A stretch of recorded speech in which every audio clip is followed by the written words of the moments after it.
பாருங்க பிள்ளைங்களே, உயர்தனி செம்மொழி. இந்த உயர்தனி செம்மொழிக்கு நாங்க செம்மொழி அந்தஸ்து நாங்க தான் வாங்கி கொடுத்தோம்.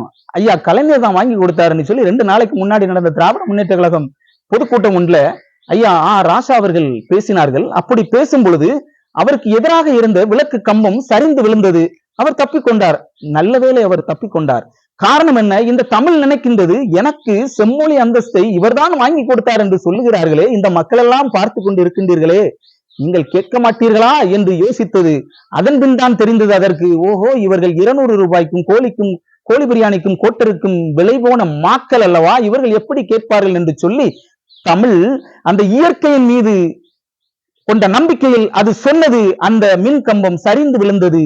இனியும் இது போன்று நீங்கள் பேசினால் இனி தமிழே உங்களை தண்டிக்கும். அப்போது உங்களை யாரும் காப்பாற்ற இயலாது. பாருங்கள், தாயை பழித்தால் யார் தடுத்தாலும் விடாது, தாய் மொழியை பழித்தால் தாயே தடுத்தாலும் விடாது என்று பாரதிதாசன் சொல்லுகின்றார். அதே பாரதிதாசன் சொல்லுகின்றார், எங்கள் வாழ்வும் எங்கள் வளமும் மங்காத தமிழ் என்று சங்கே முழங்கு, எங்கள் பகைவர் எங்கோ மறைந்தார், இங்குள்ள தமிழர்கள் ஒன்றாதல் கண்டு, திங்களோடும் செலும்பொருதி தன்னோடும் விண்ணோடும் முடுக்கலோடும் மங்கு கடல் இவற்றோடு பிறந்தோம் தமிழர் நாங்கள், ஆண்மை சிங்கத்தின் கூட்டமான சிறியோருக்கு ஞாபகம் செய் முழங்கு சங்கு, தென்னாட்டு மக்கள் தீராதி தீரர் என்று ஊது சங்கு, பொங்கு தமிழருக்கு இன்னல் விளைத்தால் சங்காரம் நிஜமன சங்கே முழங்கு, வெங்கொடுமை சாக்காட்டில் விளையாடும் தோள்கள் எங்கள் வெற்றி தோள்கள், கங்கை போல் காவிரி போல் கருத்துக்கள் ஊரும் உள்ளம் எங்கள் உள்ளம், வெங்குருதி தனிர்கமழ்ந்து வீரம் செய்கின்ற தமிழ் எங்கள் மூச்சாம் அப்படின்னு பாடுறாரு.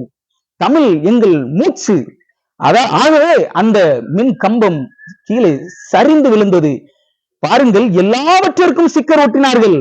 அரசு கொடுக்கும் இலவச வீட்டுமனை என்ற பெயரிலே 3.5 லட்சம் கொடுத்துவிட்டு அந்த மக்கள் 3.5 லட்சம் கையில் இருந்து போட்டு கட்டி முடித்த பின்பு இந்த அரசியல் தலைவர்கள் அந்த கட்சி தலைவரின் படத்தை மேல் வைக்க வேண்டும் என்று சொல்லி ஐயா கலைஞர் கனவு இல்ல திட்டத்தில் அவர் படத்தை மேல வைக்கின்றார்கள். இது போன்ற அண்ணா திராவிட முன்னேற்ற கழகம் பசுமை வீடு திட்டம் என்று சொல்லி அறிவித்து அம்மையார் ஜெயலலிதா அவர்களின் படத்தை வைத்தார்கள். ஏதோ இவர்களின் குடும்பத்தில் உள்ள சொத்துக்களை விற்று பணம் கொடுத்தது போல் தமிழர்களுக்கு இப்படி கையேந்தி வாங்கின்ற நிலைமையில் கேட்டால் சொல்வார்கள், நாங்கள் தான் சுயமரியாதையை வளர்த்தோம் என்று சொல்லி அந்த வீட்டில் அவர்கள் படத்தை போட்டுவிட்டு எப்படி ஐயா அவர்கள் சுயமரியாதையோடு இருப்பார்கள்?